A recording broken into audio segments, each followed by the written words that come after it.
आपण रघुवंशाचा तिसरा सर्ग अभ्यासतोय आणि तिसऱ्या सर्गातले 38 श्लोकांपर्यंत आपण पाहिलेलं होतं. आता आपण पुढे 39व्या श्लोकाकडे वळतोय. 38व्या श्लोकामध्ये आपण पाहिलं होतं की कशा प्रकारे राजा दिलीपाने 99 अश्वमेध यज्ञ पूर्ण केले होते आणि निर्विघ्नपणे. का बरं निर्विघ्नपणे? कारण त्याच्यासोबत रघु होता, नाही का? म्हणजे जिथं रघु आणि दिलीप या दोघांचीही शक्ती एकवटलेली आहे, अशा वेळेस त्यांच्या समोर कोणतंही विघ्न येऊ शकणार नाही, कोणतंही विघ्न. कारण त्या दोघांचंही चरित्र आपण अभ्यासलेलं आहे की दोघे किती शूरवीर होते, नाही का? आणि लाथ मारीन तिथं पाणी काढीन ही सगळी वृत्ती त्यांच्याकडे होती, नाही का? युवास्यात साधू युवाध्यायक आशिष्ट द्रढिष्ठ बलिष्ठ हे जे आहे तसे एवं पृथ्वी पूर्णस्यात वित्तेन पूर्णस्यात वगैरे हे जे सगळं आहे, तर असं त्यांचं चरित्र होतं. ठीक आहे. तर त्यामुळं निर्विघ्नपणे 99 अश्वमेध यज्ञ पार पाडलेले आहेत. आता पुढे काय झालं कालिदास आता आपल्याला पुढे सांगतात. ठीक आहे. पुढचा श्लोक बघूया. सगळ्यांकडे पीडीएफ आहेत, प्रत्येकाने आपापल्या पीडीएफ मध्ये पाहूया. तिसऱ्या सर्गातला 39वा श्लोक मी वाचतोय. ततः परं तेन मखाय यज्वना तुरंगमुत्सृष्टमनर्गलं पुनः धनुर्भृतामग्रत एव रक्षिणां जहार शक्रः किल गूढ विग्रह. ठीक आहे. पुन्हा एकदा हा श्लोक वाचतो मी. ततः परं तेन मखाय यज्वना तुरंगमुत्सृष्टमनर्गलं पुनः धनुर्भृतामग्रत एव रक्षिणां जहार शक्रः किल गूढ विग्रह. असा हा 39वा श्लोक आहे. ठीक आहे. काय आहे या श्लोकाचा अन्वय? अन्वय सांगतायत ते. ततः परम यज्वना तेन पुनः मखाय अनर्गलम उत्सृष्टम तुरंगम शक्रः गूढ विग्रह धनुर्भृतां रक्षिणाम अग्रतः एव जहार किल. ठीक आहे. असा हा संपूर्ण श्लोकाचा अन्वय आहे. बरोबर. काय म्हणतायत ते इथं शब्दशः अर्थ पाहूया आपण. ततः परम, ततः परम, ततः परम म्हणजे आता ततः म्हणजे नंतर, परम त्यानंतर, असं. ततः परम त्याच्यानंतर. ठीक आहे. त्याच्यानंतर म्हणजे कशाच्या नंतर आता इथं? तर हे 99 अश्वमेध यज्ञ झाल्यानंतर. ठीक आहे. ततः परम ते 99 अश्वमेध यज्ञ झाल्यानंतर.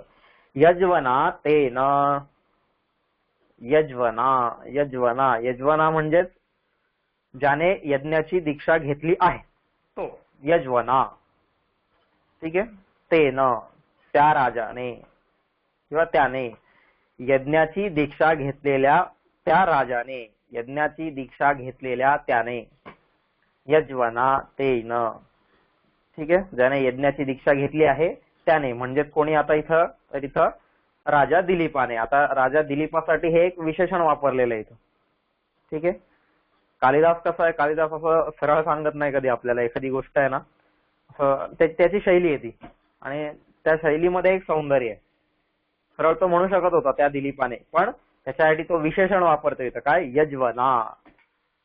हे त्याच्यासाठी विशेषण वापरलेलं आहे. म्हणजेच यज्ञाची दीक्षा घेतलेल्या त्याने, त्या राजाने. यज्वना तेन पुनः, पुनः म्हणजेच पुन्हा, पुनः परत, पुन्हा. अनर्गलम, अनर्गलम. ठीक आहे. अनर्गलम म्हणजे ज्याला आपण म्हणूया की स्वैरगतीने, स्वैरगतीने जाणाऱ्या, चालणाऱ्या, असा त्याचा अर्थ आहे. अनर्गलम. अर्गल, अर्गल आणि अनर्गल त्याचा विरुद्ध अर्थ झाला. ठीक आहे. अर्गल म्हणजे अडखळत अडखळत, आणि अनर्गल म्हणजे स्वैरगतीने, ज्याला जसं पाहिजे तसं बिंदास, कोणाचंही त्याच्यावरती नियंत्रण नाहीये, काही नाहीये, असा. अनर्गलम स्वैरगतीने चालणाऱ्या. उत्सृष्टम, उत्सृष्टम, उत्सृष्ट म्हणजे सोडलेल्या. ठीक आहे. उत्सर्जन केल्या ज्याचं उत्सृष्टम, नाही का? उत्सर्जन म्हणजे काय? सोडणे. त्याचं मूळ स्थानापासून त्याला सोडणे, बांधून ठेवलेलं असेल तर तिथून सोडून दे, उत्कृष्ट. ठीक आहे, सोडलेलं, सोडलेल्या. तुरंगम, तुरंग आपण पाहिलं त्या दिवशी शब्द, तुरंग म्हणजेच घोडा. हा, तुरंगम त्या घोड्याला, सोडलेल्या त्या घोड्याला. रक्षिणाम धनुर्भृताम, रक्षिणाम धनुर्भृताम म्हणजेच रक्षिणाम रक्षण करणाऱ्या, रक्षिणाम म्हणजेच रक्षण करणाऱ्या. धनुर्भृताम धनुर्धार्याच्या, तो जो धनुर्धारी आहे त्याच्या. धनुर्भृताम धनुष्य धारण ज्याने केलेलं आहे, नाही का. हे विशेषण आता बऱ्याचदा वापरलेले आहेत. हा, आता इथं रक्षिणाम धनुर्भृताम, ही दोन्ही विशेषणं कोणासाठी वापरलेली आहेत, तर ही दोन्ही विशेषणं रघुसाठी वापरलेली आहेत. ठीक आहे, रक्षिणाम, कारण त्या घोड्याचं रक्षण कोण करत होतं, साहजिक आहे ना. आता 99 झाले होते, आता 100व्या वेळेस परत तो घोडा सोडला होता, असं इथं सांगितलं या श्लोकामध्ये.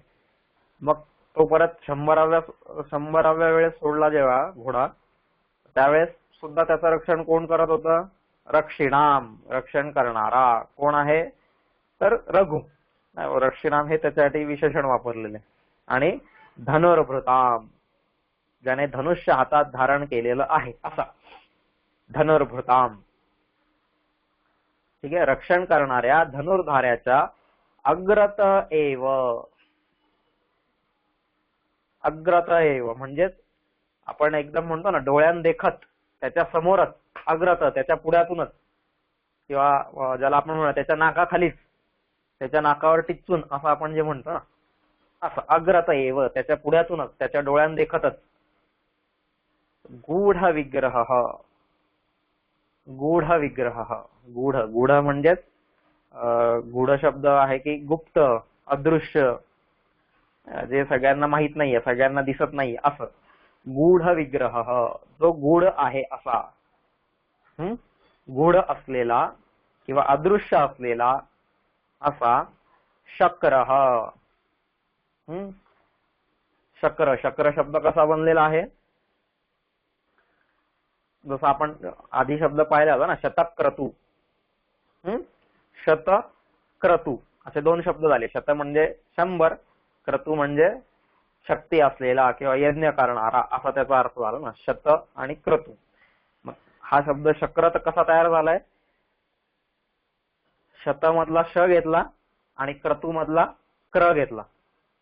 ठीक आहे, शक्रामधला श, क्रतू मधला क्र, आणि बनला शक्र, म्हणजे शॉर्ट फॉर्म.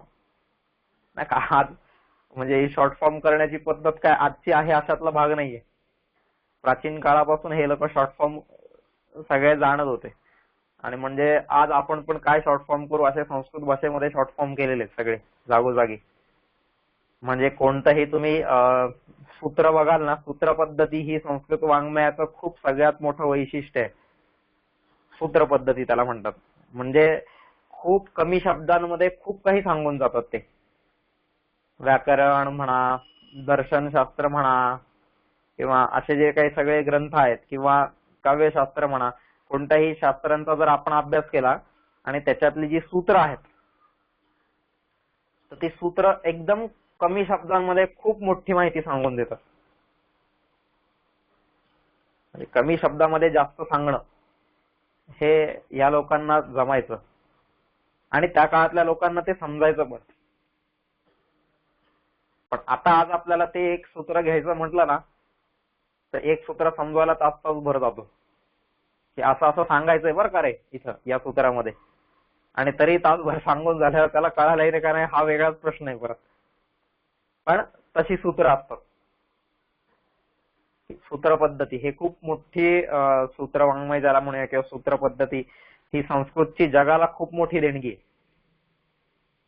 सुभाषित आहेत, कमी शब्दांमध्ये खूप काही मोठं सांगून जाणं, ज्याला गागर में सागर असं पण म्हणतात ना आपल्या इथं.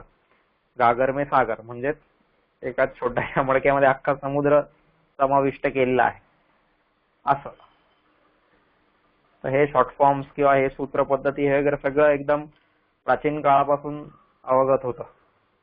असो, आपण संस्कृतचा अभ्यास केला पाहिजे. संस्कृतचा अभ्यास करायला लागला की आपल्याला या एक एक गोष्टी सगळ्या कळायला लागतात.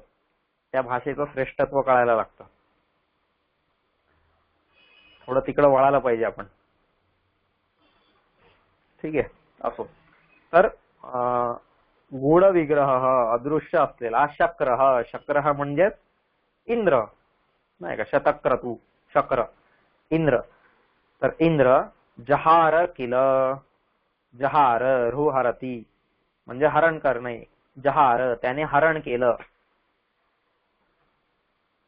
त्याने त्याचं हरण करता झाला, किल त्याने हरण केलं, पळवून नेलं नाही का. आजच्या भाषेत आपल्या ह्याच्यात आपण म्हणूया की किडनॅप केलं, असं पळवून नेलं, हरण केलं. ठीक आहे, असा हा संपूर्ण श्लोकांचा शब्दार्थ आहे. मी संपूर्ण श्लोकाचा एकदा अर्थ सांगतो परत. नंतर यज्ञ करणाऱ्या त्या राजाने पुन्हा स्वैरगतीने जाणारा अश्वमेधाचा घोडा सोडला असता अदृश्य असलेल्या इंद्राने त्याचे रक्षण करणाऱ्या धनुर्धराच्या डोळ्यांदेखत तो घोडा पळवून नेला.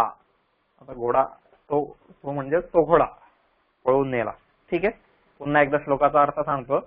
नंतर यज्ञ करणाऱ्या त्या राजाने पुन्हा स्वैरगतीने जाणारा अश्वमेधाचा घोडा सोडला असता अदृश्य असलेल्या इंद्राने त्याचे रक्षण करणाऱ्या धनुर्धराच्या डोळ्यांदेखत तो पळवून नेला. असा या संपूर्ण श्लोकाचा अर्थ आहे. ठीक आहे, ततः परम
सगळ्यांना ऐकू येत आहे का?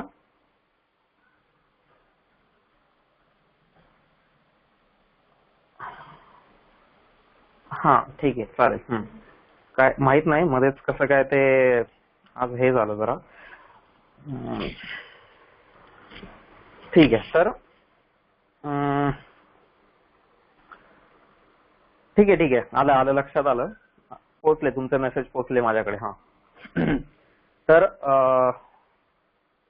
संपूर्ण श्लोकाचा अर्थ असा आहे. आणि त्याच्यानंतर आपण बघत होतो आता की ततः परम असं जे म्हटलेलं आहे. ततः परम म्हणजेच 51 शतक्रतू प्राप्त्यानंतरम म्हणजेच 99 यज्ञ झाल्यानंतर, त्यांची निर्विघ्नपणे पार पडल्यानंतर, ते 99 यज्ञ निर्विघ्नपणे पार पडल्यानंतर यज्वना हे खूप मोठं महत्वाचं विशेषण कालिदासाने इथं वापरलेलं. कालिदास कोणतेही शब्द जेव्हा लिहितो, उगाच कालिदास असे आता छंदामध्ये बसवायचं आहे, काहीतरी शब्द तिथं घालायचाच आहे म्हणून मग त्याने काहीतरी म्हटलं, असं कालिदास कधीच करत नाही. ठीक आहे, यज्वना असा शब्द त्यांनी जाणीवपूर्वक कालिदासाने इथं वापरलेला आहे. यज्वना म्हणजेच काय की विधिनेष्टवता म्हणजेच विधीपूर्वक यज्ञ करणारा असा, नाही का, असा त्याचा अर्थ होतो. यज्वना म्हणजेच काय, यज्ञाची दीक्षा ज्याने घेतली आहे किंवा विधीपूर्वक यज्ञ जो करत आहे. आता यज्ञाची दीक्षा घेतलेला किंवा विधीपूर्वक यज्ञ करणारा, नाही का, संपूर्ण सृष्टीमध्ये जर आपण पाहिलं तर यज्ञ ही संकल्पना फक्त आणि फक्त या वैदिक संस्कृतीने उचललेली आहे किंवा निर्माण केलेली, आपण म्हणूया, उचललेली म्हणण्यापेक्षा स्वतः त्यांनी निर्माण केलेली आहे. यज्ञ ही संकल्पना आपल्याला दुसऱ्या कोणत्याच संस्कृतीमध्ये दिसत नाहीये. आणि जर त्याचे काही पडसाद आपल्याला दुसऱ्या संस्कृतींवरती पडलेले दिसत असतील तर त्याचं श्रेय सुद्धा वैदिक संस्कृतीकडेच जातं. कारण सगळ्यात प्राचीन ही परंपरा असलेली यज्ञ हे आपल्या वैदिक संस्कृतीच्या जीर्णोद्धाराचं एक खूप मोठं साधन आहे.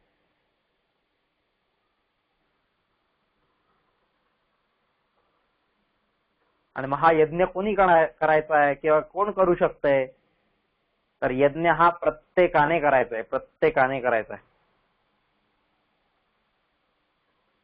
नाही का. गीतेने तर यज्ञाचे किती प्रकार सांगितलेले आहेत, नाही का. द्रव्य यज्ञास्तपो यज्ञ योग यज्ञास्तथा परे स्वाध्याय ज्ञान यज्ञाश्च यतयः संशितव्रताः, असं गीता सांगते. तिथं यज्ञांचे वेगवेगळे प्रकार सांगते. द्रव्य यज्ञ, तपो यज्ञ, योग यज्ञ तथा परे स्वाध्याय ज्ञान यज्ञाश्च, हे असे वेगवेगळ्या प्रकारचे यज्ञ आहेत. आता गीतेने सांगितलेले यज्ञांचे प्रकार हे वेगळे आहेत. आणि यजुर्वेद आपण अभ्यास केला किंवा इतर सगळे शुल्वसूत्र आहेत, इतर जे काय आहेत, बाकीचं वाङ्मय आहे आपलं वैदिकांचं, ब्राह्मण ग्रंथ आहेत, अरण्यक आहेत, संहिता आहेत, उपनिषद आहेत, ह्या सगळ्यांनी जे वेगवेगळ्या प्रकारचे यज्ञ सांगितलेले आहेत, जसं आता इथं अश्वमेध यज्ञ आलेला आहे किंवा जसा आप्तोर्यामा आहे, वाजपेयी आहे, राजसूय आहे, नाही का, गृह्य यज्ञ आहेत, काही श्रोत्र यज्ञ आहेत, बरेच यज्ञांचे खूप प्रकार आहेत. मी यज्ञांचे सगळे प्रकार तुम्हाला सांगत नाहीये, आपण यज्ञांचे प्रकार सांगायला इथं बसलेलो नाहीये, ते तुम्ही अभ्यासू शकताय. पण यज्ञीय अधिष्ठान असलेली आपली संस्कृती होती, ज्या संस्कृतीचं अधिष्ठान हे यज्ञ होतं, नाही का. भगवंत तर होताच, पण भगवंताची प्राप्ती कधी आहे, यज्ञानंतर येते ना. यज देवपूजा संगतीकरणम मैत्रीकरणम, हा त्याच्या मागचा जो भाव आहे यज्ञामागचा, तो यज्ञामागचा भाव आपण समजून घेतला तर आपल्याला ती गोष्ट कळेल. ठीक आहे, की काय आहे यज्ञ म्हणजे काय आहे आणि यज्ञाची दीक्षा घेतलेला. आता यज्वना म्हणजे यज्ञाची दीक्षा घेतलेला किंवा ज्याने विधीपूर्वक जो नेहमी यज्ञ करतो असा, बरोबर, यज्वना. मग आता असं पाहिल्यावरती विधीपूर्वक यज्ञ करणारा म्हणजे काय करणारा, किंवा यज्ञाची दीक्षा घेतलेला आहे म्हणजे त्यांनी काय केलेलं आहे. आज आपण दीक्षा हा शब्द आला ना की हा अमक्याने दीक्षा घेतली बरं का. दीक्षा घेतली म्हणजे काय केलं त्यांनी, तो कोणत्या तरी एखाद्या बाबा बुवाकडे गेला, गुरुकडे गेला त्याच्या, मग गुरुने काहीतरी गळ्यात माळा दोरा गंडा काहीतरी, नाही का, धागा दोरा काहीतरी केलं, त्याच्यावरती काहीतरी 2 मंत्र सांगितले त्याला आणि हे केलं वगैरे वगैरे, आणि मग झालं, आजपासून त्याने दीक्षा घेतली. दीक्षा ही संकल्पना आपल्या डोक्यामध्ये अशीच आहे. पण दीक्षा घेणं म्हणजे काय, की त्या कामासाठी स्वतःला वाहून घेणं, याला दीक्षा घेणं म्हणतात.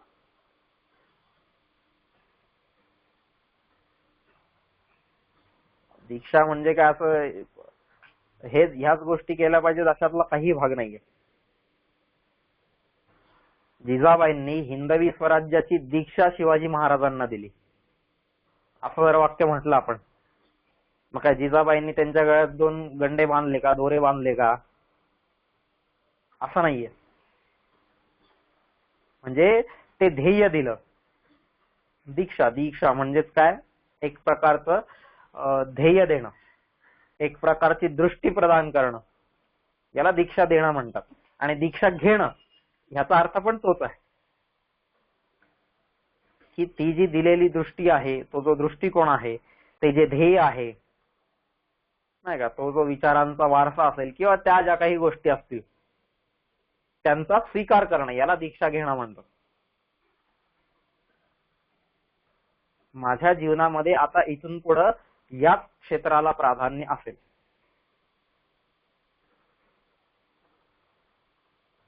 मग ते कोणत्याही क्षेत्रातला तो व्यक्ती असेल.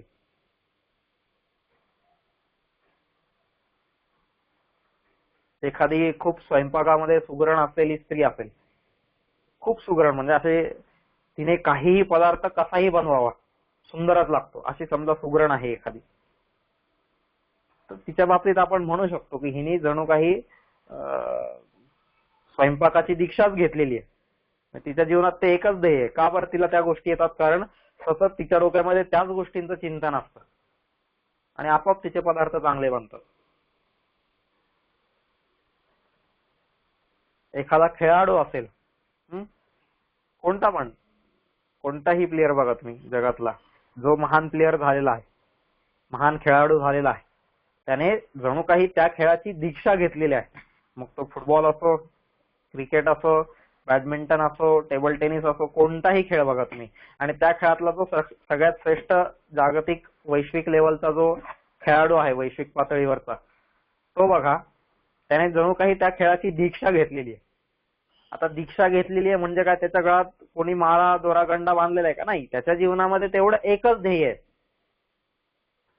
रात्री झोपेत जरी असला तरी त्याच्या डोक्यात स्वप्न त्याला तीच येतात, उद्या मी खेळामध्ये असं असं करणार आहे. त्याला दीक्षा घेणं म्हणतात. तसं हे यांच्यासारखे जे महापुरुष होते, यांनी काय घेतलेले, कशाची दीक्षा घेतलेली आहे? यज्ञाची दीक्षा घेतलेली आहे. कायम ह्यांच्या डोक्यामध्ये एकच विचार, या देवपूजा संगती करणं, मैत्री करणं. यज्ञ मी कसा करेल, नेहमी माझ्या जीवनामध्ये नेहमी यज्ञाला प्राधान्य कसं येईल, त्याच्यासाठी प्रयत्न करणारे हे लोक होते. म्हणून कालिदासाने हे विशेषण वापरलेले आहे. म्हणजे किती उदात्त विचार असलेली आपली संस्कृती होती, हा विचार करा. ही गोष्ट लक्षात घ्या की कायम यज्ञाची दीक्षा घेतलेला, पुन्हा पुन्हा सांगतो वारंवार की दीक्षा घेणं म्हणजे हे गळ्यात गंडा दोरा बांधणं, काहीतरी झाडफूक करून येणं आणि मग उद्यापासून त्या गुरुच्या मागं लागणं नाही का, याला दीक्षा घेणं म्हणत नाहीत. हा दीक्षा शब्दाचा अर्थ नाही. हे आपण नुसतं डिक्शनरी मिनिंग वरती प्रत्येक वेळेस जाऊन चालत नाही.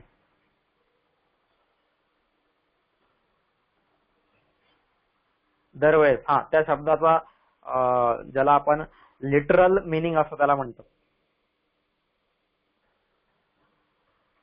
त्याच्याकडे दरवेळेस गेलंच पाहिजे असं नाहीये. शब्दांचे वेगवेगळे अर्थ असतात. म्हणजे खूप याच्यावरती शास्त्रकारांनी बराच विचार केलेला आहे. अर्थांवरती वेगवेगळ्या प्रकारचे अर्थ असतात. शब्दाच्या वेगवेगळ्या प्रकारच्या शक्ती आहेत आणि त्या शक्तींमधून वेगवेगळ्या प्रकारचे अर्थ निर्माण होतात. अभिधा, लक्षणा, व्यंजना वगैरे अशा वेगवेगळ्या शक्ती आहेत शब्दांच्या, त्याला शब्दशक्ती म्हणतात. आणि त्या शब्दशक्तींमधून वेगवेगळे शब्दांचे अर्थ बाहेर पडत असतात. मग एक आहे वाच्यार्थ, एक आहे लक्षार्थ, एक आहे व्यंग्यार्थ, एक आहे तात्पर्यार्थ, एक आहे ध्वन्यार्थ, एक आहे भावार्थ. असे बऱ्याच प्रकार, अर्थांचे खूप प्रकार आहेत. मग तिथं आता एक जण तो शब्द वापरतोय, तर त्या शब्दातून अर्थ काय घ्यायचा आहे ही गोष्ट आपल्याला लक्षात आली पाहिजे. दरवेळेस डिक्शनरी मिनिंग घेऊन चालत नाही. आता समजा मी म्हटलं की रामभाऊचं घर गोदावरीवरती आहे. रामभाऊचं घर गोदावरीवरती आहे असं मी म्हटलं. आता ह्याचा अर्थ आपल्याला लागतोय की नाही, रामभाऊचं घर म्हणजे त्याचं घर आणि ते गोदावरीवरती आहे असं जर मी म्हटलं, तर मग वाच्यार्थ जो काय असतो शब्द म्हणजे त्या वाक्याचा पहिला अर्थ जो कळतो, जो संकेताने नाही का परंपरेने जो चालत आलेला आहे त्याचा अर्थ, तो पहिला अर्थ आपल्याला कळतो, त्याला संकेतार्थ असा एक वेगळा शब्द आहे त्याच्यासाठी अजून, की संकेताने प्रतीत झालेला अर्थ. आता मी त्याच्या डिटेलमध्ये जात नाहीये, आपण काही इथं ते शास्त्र शिकायला बसलेलो नाहीये, पण तुम्हाला एक कायमचं समजावं की कोणत्याही शब्दांकडे कोणतंही वाङ्मय वाचताना किंवा कोणत्याही लेखकाला कवीला कोणालाही वाचताना त्याच्या मागे हा एवढा सगळा विचार करून मग वाचकाने वाचायचं असतं. वाचकाला आधी हे सगळं माहिती पाहिजे. वाच्यार्थ म्हणजे काय, लक्षार्थ म्हणजे काय, व्यंग्यार्थ म्हणजे काय, तात्पर्यार्थ म्हणजे काय, संकेतार्थ म्हणजे काय, भावार्थ म्हणजे काय, ध्वन्यार्थ म्हणजे काय, असे अर्थांचे वेगवेगळे खूप प्रकार आहेत असे. मग इथं मला कोणता अर्थ घ्यायचा आहे त्याच्यातून, कारण लेखक तर काय दरवेळेस लिहित असत नाही, इथं आता माझ्या शब्दाचा हा अर्थ घ्या बरं का तुम्ही, कारण लेखकाने ती गोष्ट ज्याला आपण म्हणूया की अंडरस्टूड असते त्याच्याकडे, की हा मला हे म्हणायचंय आणि वाचकाला ही गोष्ट कळणार आहे, ही त्याच्यापर्यंत पोहोचणार आहे असं लेखकाला वाटतं, म्हणून लेखक तिथं तसा लिहितो. बरोबर. मग आता गोदावरीवरती घर आहे असं समजा जर मी म्हटलं तर त्याचा पहिला अर्थ काय दिसतोय आपल्याला, की बापरे त्याचं घर आहे आणि गोदावरी नदी अशी वाहते आणि त्या नदीच्या पाण्याच्या वरती, त्या पाण्याच्या वरती त्याचं घर आहे. आता असं कधीतरी शक्य आहे का नदीच्या पाण्यावरती घर? तुम्ही मग असं हवेमध्ये वगैरे बांधू शकता, पण जसं आपण जमिनीवरती म्हणतो तसं पाण्यावरती घर होणार आहे का कधी? कधीच नाही.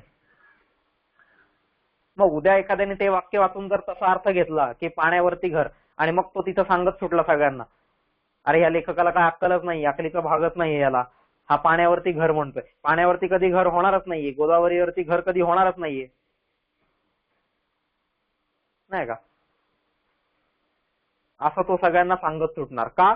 हे त्याच्या अज्ञानामुळे तो सगळ्यांना ही गोष्ट सांगतोय. किनारे बापरे हे गोदावरीवरती कधी घर नसतंय. अरे पण त्या लेखकाला काय म्हणायचंय ही गोष्ट तू समजलायस का? त्या लेखकाचं हृदय तू जाणलंयस का? त्याला नेमकं काय सांगायचंय, त्याच्या डोळ्यासमोर कोणती गोष्ट असेल त्यावेळेस याचा तू विचार केलायस का? त्याचा काळ बघ, त्याच्या इतर सगळ्या गोष्टी बघ, तू त्याच्या समोरचा वर्ग बघ, आणि मग जेव्हा आपण ह्या गोष्टींचा विचार करू तेव्हा आपल्याला लक्षात येईल, अरे हो हो तो वाच्यार्थ नाही घ्यायचा इथं बरं का, किंवा परंपरागत जे या वाक्याचा अर्थ आहे तो नाही घ्यायचा आहे. मग काय आता गोदावरीवरती घर आहे म्हणजे काय आहे? मग तिथं आपण लक्षार्थ घेऊया. लक्षार्थ हा कधी होतो तर मुख्यार्थवादे तद्योगे रूढितोथ प्रयोजने असं त्यांनी सांगितलेलं सगळं. आता ते सगळं काव्यशास्त्रामधलं चिंतन येतं ते, आपण काय काव्यशास्त्र अभ्यासायला बसलेलं नाहीये, पण ह्या गोष्टी जरा सांगाव्या वाटतात. किंवा मग आता काय अजून मला तो असा कॉन्फिडन्स येत नाहीये की ह्या गोष्टी वाचा म्हटलं की सगळे लोक वाचत असतील, असा मला अजून कॉन्फिडन्स येत नाहीये की हे वाचा किंवा हे अभ्यास करा असं म्हटलं की सगळे लोक त्याचा अभ्यास करतायत की नाही. म्हणून असं वाटतं मग जाऊ द्या हे पण गोष्ट सांगून द्यायचं, आणि त्याच्यामुळे ते डायव्हर्जन अजून होत जातं. तर हे काव्यशास्त्र वाचलं पाहिजे आपण ह्याच्यासाठी, काय आहेत वेगवेगळे अर्थांचे प्रकार काय आहेत. तो लक्षार्थ आहे. त्या लक्षार्थामध्ये काय असतं की जो मुख्यार्थ आहे नाही का, मुख्यार्थ हा एक वेगळा प्रकार, तर तो मुख्यार्थाचा बाध होतो तिथे, आणि मग दुसरा एखाद्या अर्थाचं ग्रहण तिथं केलं जातं. आता गोदावरीवरती घर आहे असं म्हटलं तर गोदावरीच्या पाण्यावरती कधीच घर होणार नाहीये. त्याच्यामुळं गोदावरीच्या पाण्यावरती घर असणं हा जो त्यातून पहिला अर्थ आपल्याकडे निश्चित झालेला आहे त्या अर्थाचा तिथं बाध होतो, मुख्य अर्थ बाध, की नाही तो अर्थ घ्यायचा नाहीये आपल्याला, अजिबात घ्यायचा नाही का, लॉजिकच बसत नाहीये तिथं, त्याच्यामुळे तो अर्थ घ्यायचा नाहीये. मग कोणता अर्थ घ्यायचा आपल्याला? मग दुसरा कोणता ते अर्थ आपल्याला घ्यायचा आहे कशाने? मुख्यार्थवादे तदयोगे, पण त्याच्याशीच जुळता मिळतं, नाही तो उगाच तिसरा कोणता तरी अर्थ आणायचा नाही. तदयोगे त्याच्याशी जोडलेलाच, त्याच्याशी मिळता जुळताच अर्थ घ्यायचा आहे. आणि रूढितोथ प्रयोजने, आणि रूढीने असलेला, परंपरागत असलेला असाच तिथं त्याच्याशी दुसरा निगडित अर्थ तुम्हाला लावता येतोय का काही, ते तुम्ही बघायचं, तर तो लक्षार्थाकडे जाईल. मग काय असं आपण करू शकतो का की बाबा गोदावरीवरती घर आहे असं म्हटलं तर गोदावरीच्या पाण्यावरती घर होणारच नाहीये कधी, ही गोष्टच शक्य नाहीये कधी, नाही का. पाण्यात असं पाण्याच्या वरती त्याने वीट ठेवली का ती खाली पाण्यातच बुडणार आहे. तो काय घराचा पाया घालणार आणि काय ते घर होणार आहे, त्याच्यामुळे ही गोष्ट शक्य नाहीये. मग त्याचा अर्थ कसा घ्यायला लागतो आपल्याला की हा कदाचित असं असणार आहे बरं का की त्या गोदावरी नदीच्या काठावरती त्याचं घर आहे असं त्यांना म्हणायचं असेल. कारण काठावरती जरी असलं तरी बऱ्याचदा असंच म्हटलं जातं की गोदावरीवरती आहे, बरोबर की नाही. असंच आपण म्हणतो ना, काठावरती असणं. तर काठावरती असणं म्हणजे नाही आपल्या इथं गावात पण असतं की नाही, हा त्यांचं घर कुठे आहे हो, त्यांचं घर तिकडं नदीला आहे. आता नदीला घर आहे म्हणजे काय किंवा नदीवर घर आहे म्हणजे काय की नदीवर घर नाहीये तर ते नदीच्या शेजारी आहे का, नदीच्या काठावरती आहे असा त्याचा अर्थ घ्यावा लागतो आपल्याला. पण कधी कधी हा लक्षार्थ सुद्धा चालत नाही, मग आपल्याला तिथं व्यंग्यार्थ घ्यावा लागतो. कसा, नाही आता त्यांचं घर तसं पाहिलं तर काठावरती पण नाही हो, नाही का. आता त्यांचं घर पाण्यावरती पण नाहीये, त्यांचं घर लक्षार्थाने जर आपण घेतलं तर काठावरती पण नाही. मग इथं यांना काय म्हणायचं असेल, पण यांनी म्हटलं तर आहे की गोदावरीवरती घर आहे, मग काय म्हणायचं असेल. मग त्यांना आपण व्यंग्यार्थाने, व्यंग्यार्थ काय करतो तिथं त्या ह्याला तर धरतोच. आता हे सगळं आहे ते त्याची लक्षणं वगैरे मी सांगत नाही तुम्हाला, थोडक्यात सांगतोय. तर तो जो व्यंग्यार्थ आहे तो काय करतो की ठीक आहे पाण्यावरती घर होणार नाहीये, काठावरती पण त्यांचं घर नाहीये. मग थोडासा विचार करून अजून तो काय त्याच्यावरती विचार करतो की हा त्यांच्या घरातलं वातावरण नेहमी कसं असतंय, अगदी ज्याप्रमाणे गोदावरीचं पाणी आहे, पवित्र आहे, शीतल आहे, नाही का, किंवा पाप धुणारं आहे किंवा इतर सगळ्या ज्या गोष्टी असतील, जे गोदावरीचं पाणी आहे तीर्थक्षेत्र आहे असं आपण ज्याला म्हणूया. गोदावरी तीर्थच आहे ना आपल्यासाठी. तर मग असं ज्यांचं घर आहे, ठीक आहे, मग ते घर कुठे पण असेल, नदीच्या किनारी असेल नसेल माहित नाही आपल्याला, पण ते घर जिकडं असणार आहे तर त्या घरामध्ये हे गोदावरीचे सगळे गुण आहेत, गोदावरीच्या गुणांनी युक्त असलेलं त्यांचं घर आहे. म्हणजे ज्याच्यामध्ये शैत्य, पावनत्व, शीतलता किंवा तीर्थक्षेत्राची जी महानता असते ती महानता वगैरे अशी ज्यांच्या घरामध्ये आहे असं त्यांचं घर. मग हा व्यंग्यार्थाने अर्थ आपल्याला कळाला, व्यंजना शक्तीने, शब्दाची जी व्यंजना शक्ती आहे तिच्याने हा व्यंग्यार्थ आपल्याला कळाला. अजून आहे असे पुढं, हे खूप मोठं विश्लेषण आहे सगळं, खूप त्याच्यावरती शास्त्रकारांनी छान विचार केलेला आहे सगळ्यांनी. आणि हा पण सगळा विचार, हा पण सगळा विचार सगळ्यात पहिले आपल्याकडे झालेला आहे, भारतामध्येच झालेला आहे. हा पण म्हणजे शब्द, अर्थ, शब्दांचे किती प्रकार आहेत, अर्थांचे किती प्रकार आहेत आणि त्याची खोली काय आहे. त्याच्यामुळे कायम आपण म्हणतो की शब्द वापरताना एकदम जपून वापरले पाहिजे. का ज्यांनी शब्दशास्त्र अभ्यासलेलं आहे, ज्यांनी अर्थशास्त्र अभ्यासलेलं आहे, अर्थशास्त्र म्हणजे इथं चाणक्याचं अर्थशास्त्र नाही म्हणते मी, किंवा ज्याला आपण इकॉनॉमिक्स म्हणतो अर्थशास्त्र ते पण नाही म्हणते, अर्थाचं शास्त्र, शब्दाचा जो अर्थ असतो त्या अर्थाचं शास्त्र असं पण त्याला म्हणते. तर त्याचा अभ्यास आपण केला पाहिजे, भाषाशास्त्राचा अभ्यास आहे म्हणा. म्हणजे आपल्या इकडे जर पाहिलं की ही काव्यशास्त्राची परंपरा इतकी जुनी आहे, खूप जुनी आहे. म्हणजे इसवी सनाच्या आधी 4थ्या-5व्या शतकापासून म्हटलं किंवा अगदी ऋग्वेदापासून, ऋग्वेदात पण याचे कुठं कुठं आपल्याला असे थोडीशी झलक दिसते त्याच्यामध्ये. तर अगदी त्या काळापासून जरी पाहिलं तरी हा खूप खोलवरती विचार आपल्याकडे केलेला आहे. पण आपण तिकडे वळालो पाहिजे. पाश्चात्यांनी पण केलेला आहे, नाही असं नाहीये, पण त्यांनी हा जो केलेला विचार आहे तो जर पाहिला, तुम्ही जर असं कालगणनेनुसार पाहिला की त्यांच्याकडे सगळ्यात पहिल्यांदा तो विचार कधी सांगितलेला आहे आणि आपल्याकडे सगळ्यात पहिल्यांदा तो विचार कधी सांगितलेला आहे, किंवा त्या विचाराची दृष्टी कशी आहे आपल्याकडची, त्याच्या मागचा भाव कसा आहे, हे जर सगळं पाहिलं तर आपोआपच बुद्धी नतमस्तक होते तिथं या वैदिक लोकांसमोर.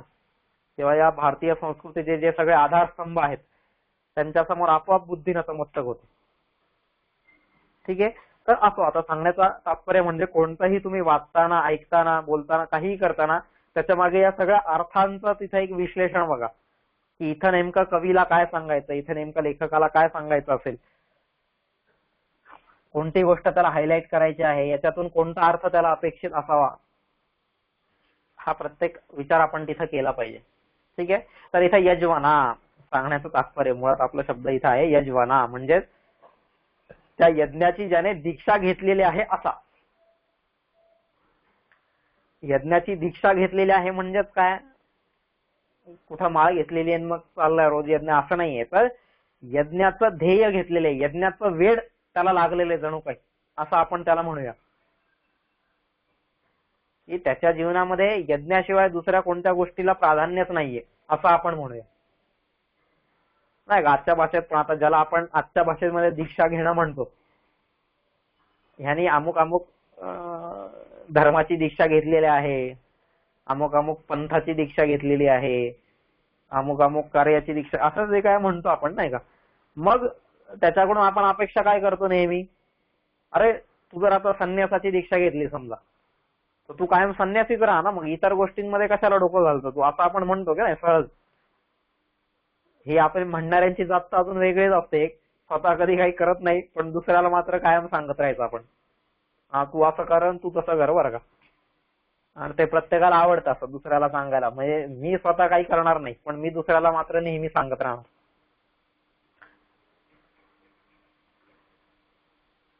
आहे अशी ती एक जात समाजामध्ये असतेच. आपण तसं होऊ नये याच्यासाठी प्रयत्न केले पाहिजेत. तर त्याला आपण दीक्षा घेणं म्हणतो, की आपण त्याच्याकडून पण ती अपेक्षा ठेवतो ना, की तू हेच काम केलं पाहिजेस. मग तसं इथं राजा दिलीप जो होता, त्या राजा दिलीपाने यज्ञाची दीक्षा घेतलेली आहे. यज्ञाची दीक्षा घेतलेली आहे म्हणजे काय, त्याच्या विचारांमध्ये, त्याच्या कृतीमध्ये, त्याच्या वाणीमध्ये, त्याच्या चालीमध्ये, त्याच्या कामांमध्ये प्रत्येक ठिकाणी यज्ञ यज्ञ यज्ञ.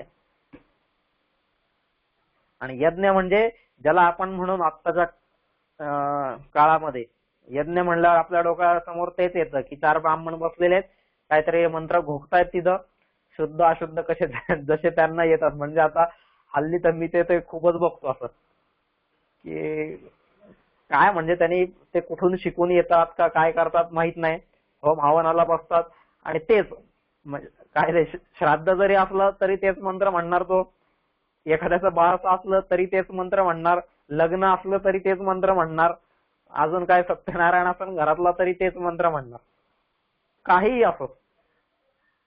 एखाद्याचा 13वा घालायचा आहे तरी तेच मंत्र असणार, काही म्हणजे कुठेही काही असलं तरी तो तेच मंत्र म्हणतो. बरं ते मंत्र म्हणताना आपण शुद्ध म्हणतो का नाही, स्वर तिथं उच्चारण म्हणा, इतर सगळ्या गोष्टी त्या तर वेगळ्याच. आता ते बघून असं एकदम हे वाटत राहत, पण ठीक आहे कुठंतरी एक आपला मनाला स्वतःची समजूत घालत राहायची त्यावेळेस, की ठीक आहे बा आता फार फार नाहीच पेक्षा, काही न करण्यापेक्षा जे काय 2 मंत्र येत आहेत त्याला ते तर म्हणून तो मोकळा होतोय. एका ठिकाणी लग्नाला गेलो होतो मी, आणि ते सवय आता आपली नाही का, असं डोळे आणि कान उघडे ठेवायचे असते, आपण बघायचं तिथं काय चाललंय फक्त बसल्या बसल्या. तर लग्नामध्ये तो ब्राह्मण, इकडे आमच्या गावाच्या इकडेच लग्न होतं, ते ब्राह्मण तो मंत्र म्हणत होता, आणि मला ती सवय आपलं आधी असं ऐकायची नाही का, कुठं पण बसलं आता. आणि लग्न मंडपात काय असतं, तुम्ही कोणत्याही कोपऱ्यात बसले तरी तो आवाज येत असतोच तुम्हाला, काय चाललंय ते माईकवर वगैरे बोलतात हल्ली. ते मी ऐकलं ते, आणि जे मंत्र आपल्या इकडे श्राद्धासाठी घालतात ना, किंवा ज्याला आपण म्हणूया मरणोत्तर ज्या क्रिया असतात त्यावेळेस जे म्हणावयाचे मंत्र आहेत, अथर्ववेदाने सांगितलेले आहेत, यजुर्वेदामध्ये पण आहेत काही, किंवा काही पुढे ब्राह्मण ग्रंथांमध्ये वगैरे आहेत वगैरे, संहितांमध्ये हे जे सगळे मंत्र आहेत, तर ते मंत्र तो तिथं त्या लग्नात म्हणत होता एकदम मोठमोठ्याने माईकवर. आणि मला आता ते मंत्र ऐकून इतके हसू आले ना, अरे म्हटलं तू यांचं लग्न लावतोय का यांचं श्राद्ध घालतोय दोघांचं, मला एकदम कळेच ना तिथं. पण म्हणलं ठीक आहे, आता त्या भागात तोच असेल उपलब्ध नाही का, मग आपण काय करतो नाही का, नाही तूप मिळालं तर डालडा वापरतोच ना आपण, तर डालडा बाबा जे काय असेल, पण काम चालून न्या पुढं. कसं आहे ते, तो करतोय यालाच महत्व राहिलंय आता. पण ह्या गोष्टी जरा थोड्या सगळ्यांनी आपण पाहिल्या पाहिजेत, या गोष्टींचा आपण जरा अभ्यास केला पाहिजे. कोणत्याच म्हणजे त्या यजमानालाही माहित नसतं काय चाललंय, तो आलेला असतो त्यालाही माहित नसतं काय चाललंय, आणि बस ते समजा. आणि बघतो आपण, मग ह्याच्या लग्नामध्ये 4च मंत्र म्हणले होते, त्याच्या लग्नात 40 मंत्र म्हटले होते. आता काय मग कोणतं खरं कोणतं खोटं, बसा हज्जा घालत तिथं. जो नवरा नवरी असतो त्यांना तर काय त्या मंत्र्यांशी घेणं देणं नसतं तिथं. ते तर बिचारे थकलेले असतात एवढे दिवसभर, ते गरम कपडे, ते नाही का उन्हाळा असतो आपल्या इथं, त्या उन्हाळ्यामध्ये परत ते कोट घालून. मला पण तो प्रसंग आला होता. मला ते इच्छा नव्हती, पण ते कसं काय बाकीच्यांची सगळ्यांची इच्छा असते, मग त्याच्यानुसार आपण करायला लागतो ते. पण हे या सगळ्या गोष्टी आहेत आपल्याकडे पण. तर थोडा बारकाईने विचार केला पाहिजे की आपल्या संस्कृतीने कशा प्रकारे प्रत्येक ठिकाणी शब्द अर्थ या सगळ्या गोष्टींना प्राधान्य दिले, आणि त्याच्यातला हा यज्वना यज्ञ, यज्ञाची दीक्षा घेतलेला, ज्याच्या डोक्यामध्ये कायम देवपूजा, कायम देवाच ज्याच्या चित्तामध्ये आहे, नाही का. आत हरी बाहेर हरी, हरीने घर कोंडले, हे जे आपले संत सांगतायत, आत हरी बाहेर हरी, हरीने घर कोंडले. असं घर पाहिजे ना. घर कसं पाहिजे, आत पण, घराच्या आत जरी गेलं तरी हरी, आणि घराच्या बाहेर जरी गेलं तरी हरी. संतांचे दृष्टिकोनच वेगळा आहे आपल्या इथं. त्याला यज्ञाची दीक्षा घेतलेले म्हणतात. कोणताही जीवनात प्रसंग येऊ, त्या प्रसंगामध्ये ते लोक भगवंताच्याच चरणी असतात, भगवंताचीच आठवण काढत असतात, भगवंताच्याच विचारांवरती त्यांचं जीवन यापन करत असतात, भगवंताचेच सांगितलेल्या गोष्टी आहेत त्या गावोगावी खेडोपाडी, नाही का, हार्ट टू हार्ट आणि हर्ट टू हर्ट असं आपण ज्याला म्हणतो ना, म्हणजे हृदयापासून हृदयापर्यंत आणि झोपडीपासून झोपडीपर्यंत, प्रत्येक हृदयापासून प्रत्येक झोपडीपर्यंत, अन टू दी लास्ट माणसापर्यंत हे विचार घेऊन जाण्याचं ध्येय त्यांच्याकडे असतं. त्याला यज्ञाची दीक्षा घेतलेला आपण म्हणूया. या देवपूजा सगळ्यात पहिलंच तर आहे ना त्याच्यामध्ये, देवपूजा. तो देव घेऊन जायचा आहे, प्रत्येकाला तो देव घेऊन जायचा आहे कायम. म्हणजे खूप सुंदर आहे, आपल्या इकडे लिहून ठेवलेलं आहे ना, इतकं ते वाचलं की असा खूप सुंदर असा आनंद होतो ते वाचताना, ऐकताना, बोलताना.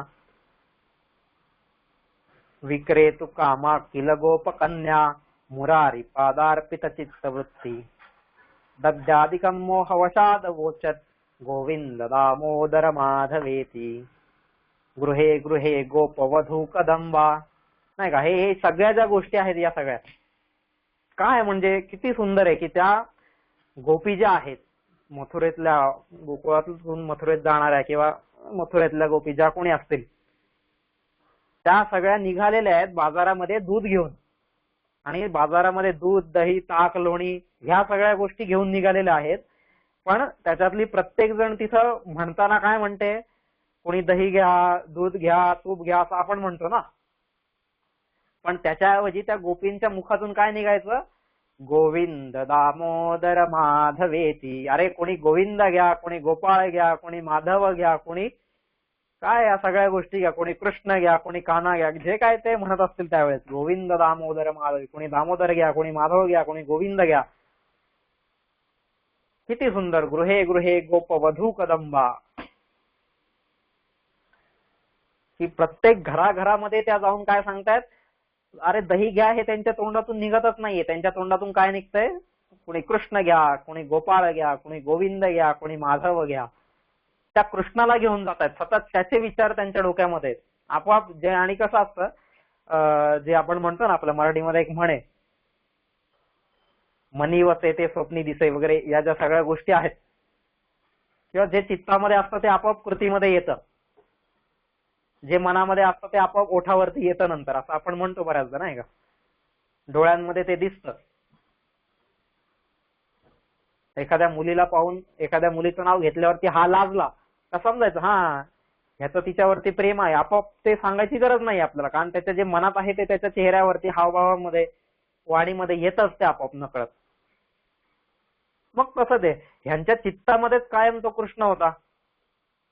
कृष्णमय ज्यांचं चित्त झालेलं होतं, कृष्णमय ज्यांचं जीवन झालेलं होतं, अशा या गोपी होत्या, अशा हे गोप होते. खूप सुंदर वर्णन आहे ते. अख्खं वर्णन आपण ते अभ्यासलं ना, रोज म्हणण्यासारखे आहे ते, रोज म्हणण्यासारखे. खूप सुंदर, म्हणजे त्याचं वाचतानाच आपल्याला वाटतं गोविंद दामोदर माधवेती, कोणी गोपाळ घ्या, कोणी गोविंद घ्या. हे आपण आपल्या इथं आता त्या ह्याच्यासाठी म्हणतात बरं, काय बारसं असतं आपल्या इथं ना, बारसाच्या वेळेसच असतं मला वाटतं ते. पाळण्याच्या खालून बाळ देतात इकडून तिकडं, आणि मग त्याच्या वेळेस मग कोणी गोविंद घ्या, कोणी गोपाळ घ्या.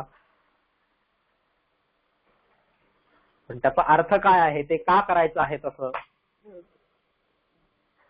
हे आज आपल्याला जाणून बुजून सांगावं लागतं तिथं, नाही का. आजच्या ज्या फॅशनेबल पोरी असतात, त्या फॅशनेबल पोरी ज्यावेळेस येतात तिथं अशा कार्यक्रमांमध्ये, मग ती विचारते हा की हे का बरं करताय हो काकू, ती विचारते तिथं.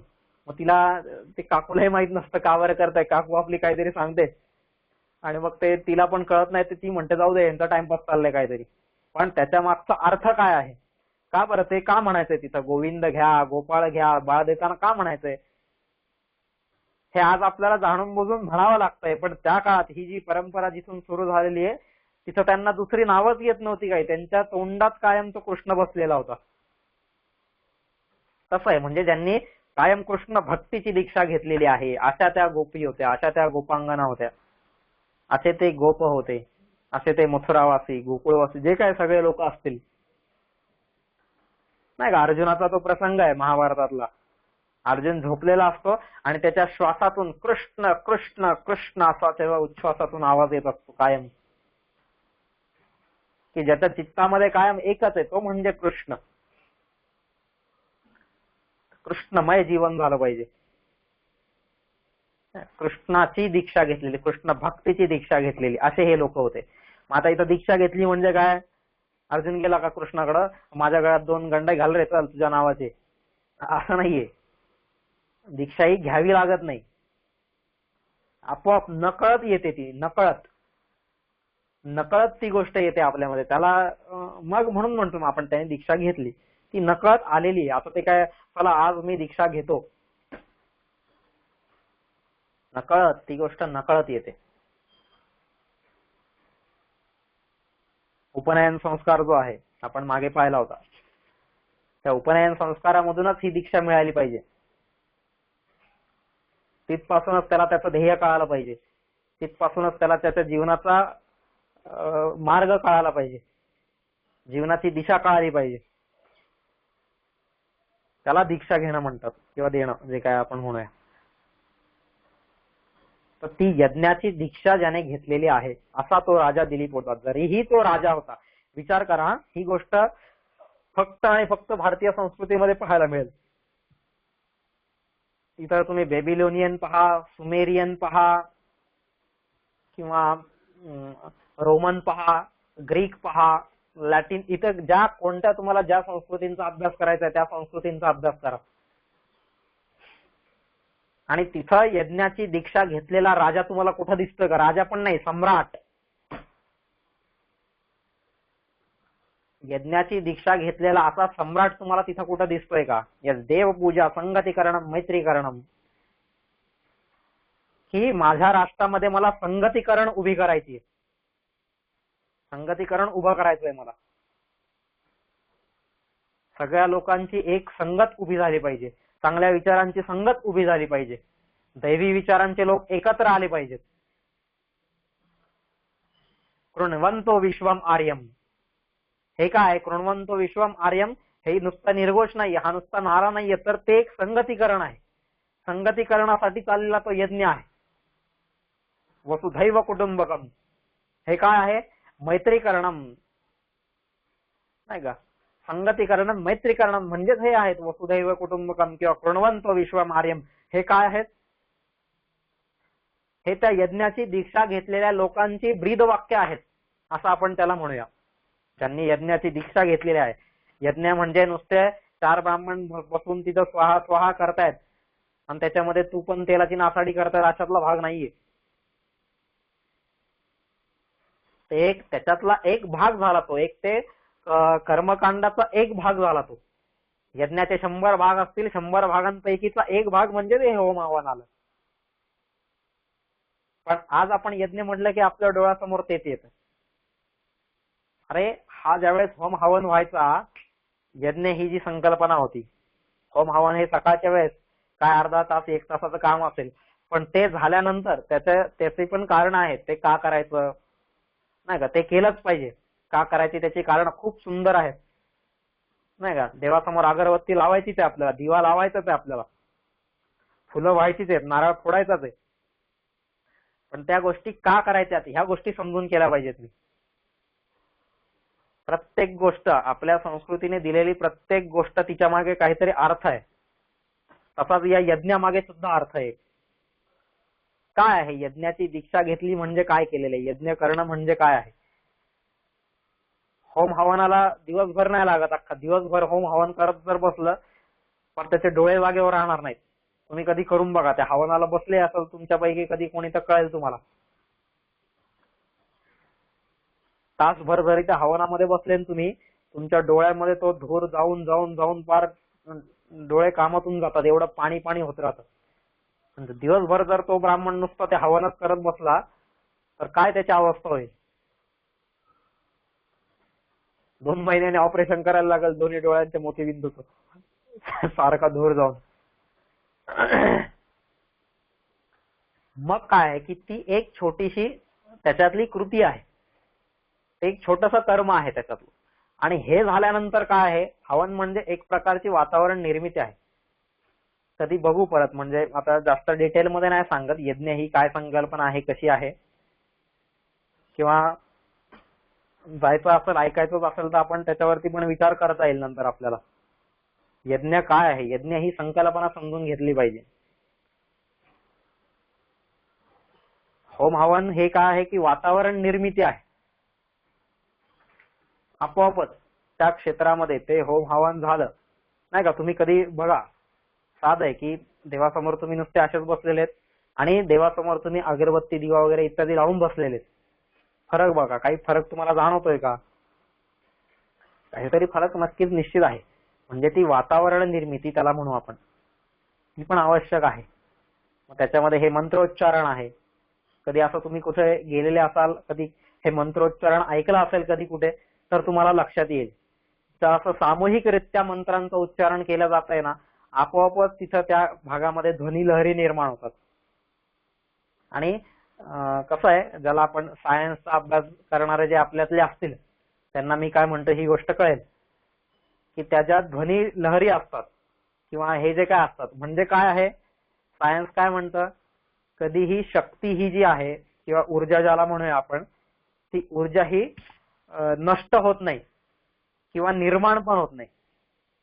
बरोबर ना? असंच म्हणजे जोपर्यंत माझा विज्ञानाचा अभ्यास आहे तर कधीही शक्ती ही निर्माणही होत नाही आणि कधी शक्ती ही नष्ट सुद्धा होत नाही. त्या शक्तीचं फक्त काय होत असतं, नेहमी रूपांतरण होत असतं. एका रूपामधून दुसऱ्या रूपामध्ये, दुसऱ्या रूपामधून तिसऱ्या रूपामध्ये ती शक्ती काय करत असते, नेहमी स्थानांतर करत असते नाही का. तर एवढंच म्हणजे ध्वनी लहरी असेल तर ते त्याच्या नंतर कुठं वायू लहरींमध्ये जातील, वायूचं रूपांतर अजून तिसऱ्या कशात होईल, जे काय असेल हे सगळं सायन्सवाले लोक आता जास्त चांगल्या प्रकारे सांगतील.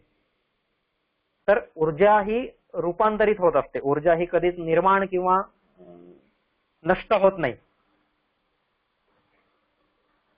नाही का. मी अन्न खाल्लं, त्या अन्नाची शक्ती बनली आणि ती शक्ती आता इथं 1 तास माझ्या मुखातून बाहेर पडते.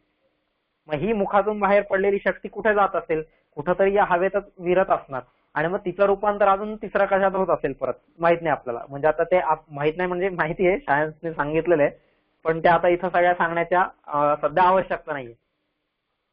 आणि जे विज्ञानाचे लोक असतील त्यांना मी काय म्हणतो ही गोष्ट कळेल. मग तसं आहे की आपल्या इथे सुद्धा या गोष्टींचा म्हणजे हे जे आहे सायन्स ही ती सगळी तत्व ह्यांचं पण प्राचीन वाङ्मयामध्ये खूप पुरेपूर कणाद ऋषी आहेत किंवा इतर सगळ्यांनी त्यांचा विचार केलेला आहे. मग ही जी संकल्पना आहे यज्ञ ही संकल्पना आहे त्याच्यातून होम हवन केल्यानंतर जे ध्वनिलहरी निर्माण होत असतील किंवा तो जो धूर निर्माण होत असेल किंवा इतरही जे काही वातावरण निर्मिती होत असेल त्याचा प्रभाव आपोआपच समाज मनावरती समाज चरित्रावरती या सगळ्या गोष्टींवरती त्याचा परिणाम होत असतो. सभोवतालच्या वातावरणाचा आपल्या मनावरती आपोआप परिणाम होत असतो. म्हणून बघा जर तुम्ही ज्याला आपण म्हणूया नृविज्ञान असं ज्याला म्हणतात ना किंवा ज्याला इंग्लिशमध्ये आपण म्हणतो अँथ्रोपॉलॉजी म्हणतो म्हणजे मानवशास्त्र असं काही त्याचं नाव आहे अँथ्रोपॉलॉजी. त्या अँथ्रोपॉलॉजीचा त्याच्यामध्ये यांनी एवढा अभ्यास केलेला आहे मानवशास्त्राचा की मानवावरती बाकीचं जे आजूबाजूचं वातावरण आहे भौगोलिक वातावरण असेल कोणतंही वातावरण मग त्यांनी असे त्याचे वेगवेगळे प्रकार पाडलेले की मानवावरती भौगोलिक वातावरणाचा परिणाम काय होतोय, मानवावरती सामाजिक वातावरणाचा परिणाम काय होतोय, मानवावरती राजकीय वातावरणाचा परिणाम काय होतोय, मानवावरती आध्यात्मिक वातावरणाचा परिणाम काय होतोय. असा सगळ्या त्या मानवशास्त्राचा अभ्यास जर आपण केला तर त्या मानवशास्त्राचे म्हणजेच अँथ्रोपॉलॉजी ज्याला म्हणतात नृविज्ञान त्याच्यामध्येही अभ्यास केलेला आहे. आणि मानसशास्त्र ज्याला आपण म्हणूया सायकोलॉजी सायकोलॉजीमध्ये पण हा खूप मोठा अभ्यास येतो. ह्याचा खूप मोठे चॅप्टर्स आहेत आणि याच्यावरती खूप विचारवंतांनी विचार करून ठेवलेले आहेत. त्यांनी आपले आपले ग्रंथ रचून ठेवलेले आहेत. मग त्या भारतीय असतील पाश्चात्य असतील सगळ्याच ठिकाणचे मानसशास्त्रावरती आणि अँथ्रोपॉलॉजी हा जो विषय आहे ह्याच्यावरती खूप अभ्यास झालेला आहे. आणि त्या सगळ्या लोकांनी ह्या गोष्टी तिथं निश्चित पाहिलेल्या आहेत अभ्यासलेल्या आहेत. त्यांचा अभ्यास केलेला आहे की मानवावरती सभोवतालच्या वातावरणाचा काय परिणाम होतो, तो परिणाम कसा दिसतो आणि ह्याच्या उदाहरणांसकट त्यांनी सगळ्या गोष्टी मांडलेल्या आहेत. मग एखादा समुद्र किनारी राहत असेल तर त्याची विचारसरणी कशी तयार होते, एखादा वाळवंटी प्रदेशात राहत असेल तर त्याची विचारसरणी कशी तयार होते, एखादा एकदम बर्फाच्छादित प्रदेशात राहत असेल त्याची विचारसरणी कशी तयार होते, एखादा जंगलात राहत असेल, एखादा गवताळ प्रदेशात राहत असेल म्हणजे सगळ्या म्हणजे ज्याला आपण टुंडा प्रदेश वगैरे हे सगळे भूगोलामध्ये तुम्ही ऐकले असेल. तर त्यात टुंड्रा प्रदेशामध्ये राहणारे जे लोक आहेत त्यांची विचारसरणी कशी तयार होते, जे डोंगराळ भागात राहणारे लोक आहेत त्यांची विचारसरणी कशी तयार होते ह्याचा सगळ्याचा अभ्यास तिथं केलेला आहे. आणि मग हे जे यज्ञाचं हे जे कर्मकांड आहे त्या कर्मकांडाचा सुद्धा एक प्रकारे आपल्या मनावरती चित्तावरती शरीरावरती बुद्धीवरती सगळ्या गोष्टींवरती त्याचा परिणाम होत असतो. त्यासाठी या गोष्टी केल्या पाहिजे. आता ते सगळं डिटेल सांगितलेलं आहे पण ते डिटेल इथं सांगायला लागलं की आपल्याला आठवडा परत त्याच्यात कमी पडेल. तर ते ज्याला अभ्यासायचं त्याने नंतर नक्की या गोष्टी अभ्यासाव्यात. खूप सुंदर सांगितलेलं आहे खूप सुंदर. पण म्हणजे आपण जितकं वाचत जाऊ जितका अभ्यास करत जाऊ ना तितका कमीच पडणार आहे आपल्याला या जगामध्ये.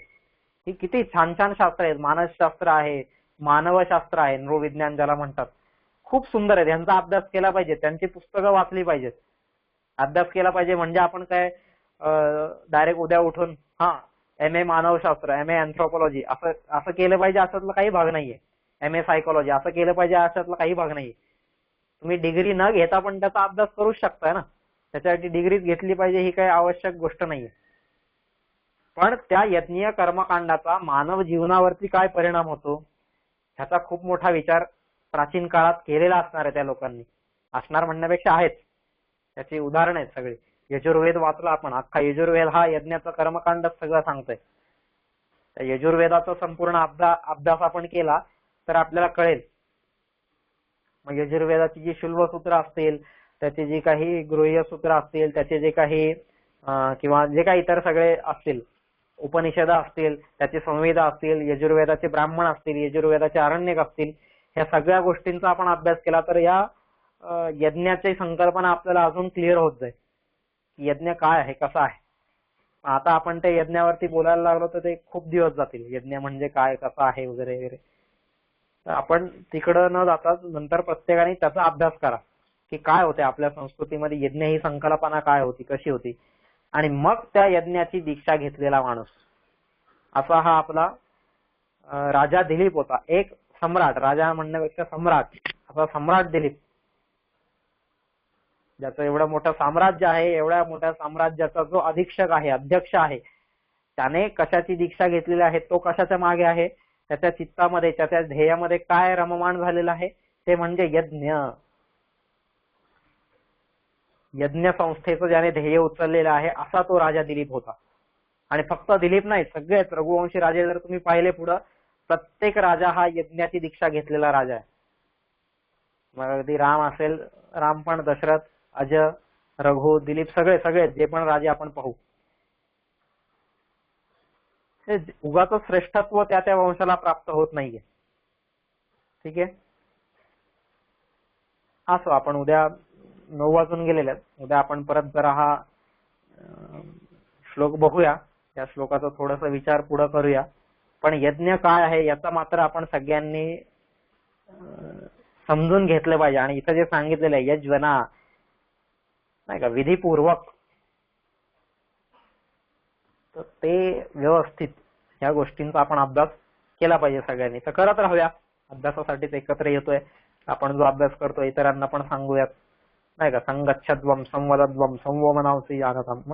सगळे सोबत जाऊया, सोबत सगळेजण अभ्यास करूया आणि सगळ्यांचाच विकास करण्याचा एक प्रयत्न करूया. त्याच्यासाठी भगवंताकडे आपण वारंवार शक्ती मागतच राहूया.